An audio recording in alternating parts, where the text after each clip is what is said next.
महंगा सीरम भी फेल हो रहा है, वजह जाने। ग्लो नहीं आ रहा, मसला स्किन में नहीं अंदर है। मैं हूं डॉक्टर महविश, सीनियर फार्मासिस्ट, और आप देख रहे हैं सेरिनेक्स हेल्थ टॉक्स। अगर आप महंगे महंगे सीरम्स यूज कर रहे हैं और रिजल्ट फिर भी नहीं आ रहा तो रुक जाएं।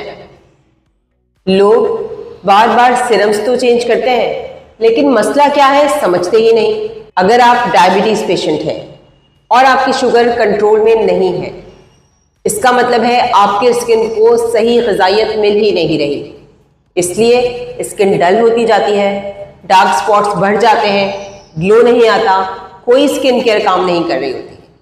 इसका सोल्यूशन क्या है? इसका हल ये है कि आप अपनी शुगर को कंट्रोल करें, पानी ज़्यादा पिएं और सिंपल स्किन केयर यूज़ करें। आपकी डायबिटीज़ को मैनेज करने के लिए सेरिनेक्स हेल्थ टॉक पे डायबिटीज़ मैनेजमेंट के नाम से प्रीवियस वीडियोस हैं, जिनका लिंक मैं आपको डिस्क्रिप्शन में दे दूंगी। आप देखें और अपनी डायबिटीज़ सिंपल तरीके से मैनेज करें। याद रखें, महंगे सीरम्स नहीं, अच्छी सेहत ही स्किन को ग्लो देती है। अगर आप स्किन केयर इस्तेमाल कर रहे हैं और ग्लो नहीं आ रहा तो कमेंट में यस ज़रूर लिखें और फॉलो करें सेरिनेक्स हेल्थ टॉक्स को।